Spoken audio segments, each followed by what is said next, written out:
తెలంగాణ మంత్రివర్గ సమావేశం ముగిసింది. సీఎం రేవంత్ రెడ్డి అధ్యక్షతన మంత్రివర్గ సమావేశం జరిగింది. రిజర్వేషన్ల కటాఫ్కు సవరణ, డెడికేషన్ కమిటీ నివేదికపై చర్చించే అవకాశం ఉంది. సభలో చట్ట సవరణ చేయాలని ప్రభుత్వం భావిస్తుంది. అలాగే రేపు అసెంబ్లీ సమావేశాల్లో ప్రవేశపెట్టబోయే కాళేశ్వరం కమిషన్ నివేదికపై చర్చిస్తున్నారు.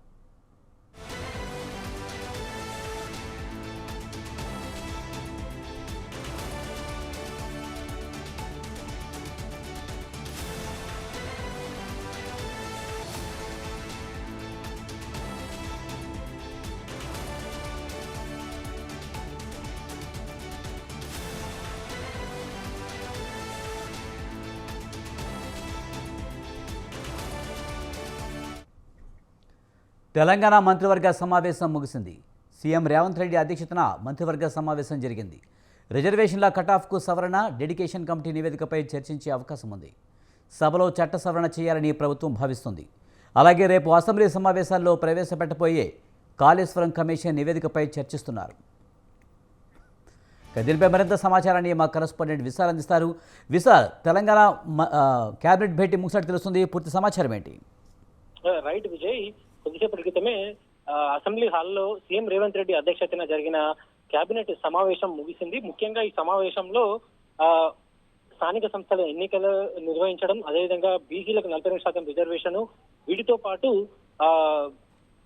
కాళేశ్వరం కమిషన్ రిపోర్టుపై చర్చించాలి.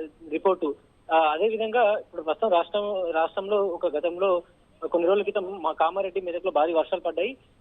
వాటికి సంబంధించిన నష్టపరిహారం, అదేవిధంగా చనిపోయిన వారికి ఎగ్జిబిషన్ లాంటి దాని మీద కూడా ఈరోజు ఈ కేబినెట్ సమావేశంలో ప్రధానంగా ఈ అంశాల మీద చర్చ జరిగినట్టుగా కూడా తెలిసింది.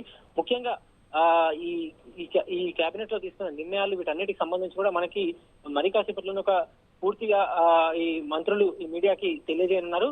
ముఖ్యంగా ఇప్పటికే హైకోర్టు స్థానిక సంస్థల ఎన్నికలకు సంబంధించి ఒక తీర్పు ఇచ్చింది. సెప్టెంబర్ 30 లోపల ఈ సర్పంచ్, ఎంపీటీసీ, అదేవిధంగా మిగిలిన ఎన్నికలన్నిటి కూడా నిర్వహించాలని హైకోర్టు తీర్పు ఇచ్చింది. ఈ నేపథ్యంలో ఈ సెప్టెంబర్ మొదటి వారంలోనే ఎన్నికలకు సంబంధించి ప్రభుత్వం రిజర్వేషన్ సంబంధించిన గెజిట్ నోటిఫికేషన్ విడుదల చేయాల్సి ఉంటుంది. ఆ నోటిఫికేషన్ వచ్చిన తర్వాతనే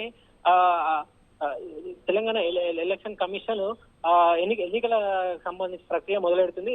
ఎన్నికలకు సంబంధించి నోటిఫికేషన్ కూడా ఎలక్షన్ కమిషన్ విడుదల చేస్తుంది. అయితే ఇప్పటి వరకు బీసీలకు 42% రిజర్వేషన్ ఇవ్వాలి, రాజకీయాలలో అదేవిధంగా ఉద్యోగాలకు సంబంధించి 42% రిజర్వేషన్ ఇవ్వాలని కాంగ్రెస్ ప్రభుత్వం ఇప్పటి వరకు దాన్ని ప్రతిష్టాత్మకంగా తీసుకొని పోరాడుతూ వచ్చింది. న్యాయ పోరాటాలు కూడా చేస్తుంది. ఇక ఇప్పటికే ఆర్డినెన్స్ రూపంలో పంచాయతీరాజ్ రాజ్యాంగ సవరణ చేసి ఆర్డినెన్స్ తీసుకొచ్చి దాన్ని గవర్నర్ పంపించారు.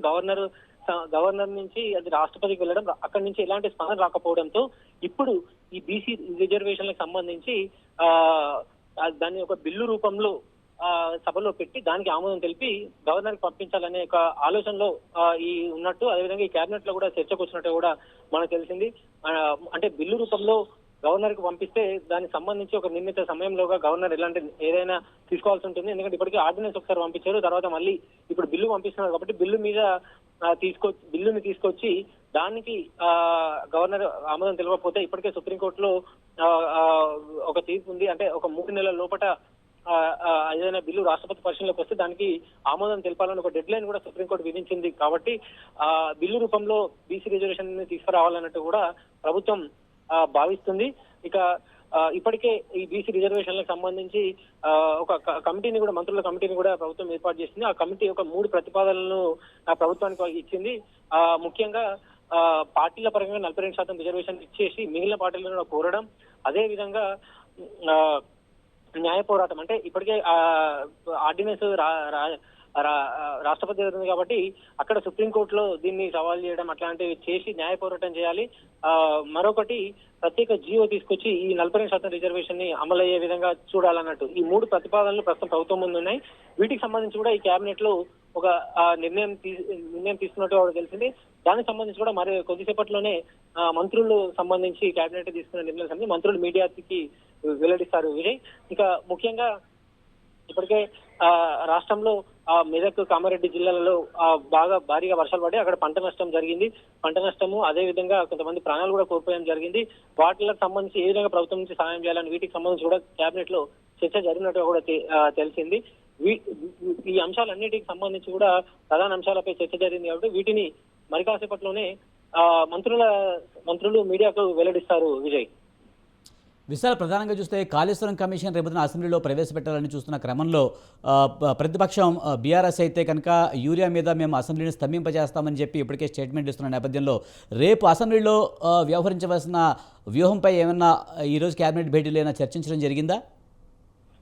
రైట్ విజయ్, గత కొన్ని రోజులుగా రాష్ట్రంలో ఎరువుల కొరత, యూరియా కొరతకు సంబంధించి అటు రాష్ట్ర ప్రభుత్వం కేంద్ర ప్రభుత్వం మీద, కేంద్ర ప్రభుత్వం సంబంధించిన బీజేపీ నాయకులు రాష్ట్ర ప్రభుత్వం అసమర్థత వల్లే యూరియా కొరత ఏర్పడిందని ఇన్ని రోజులు ఒకరిని ఒకరు విమర్శలు చేసుకుంటూ వచ్చారు. ఇక ఈ విమర్శలు ఈ రోజు అసెంబ్లీ సమావేశాలకు కూడా పాకింది.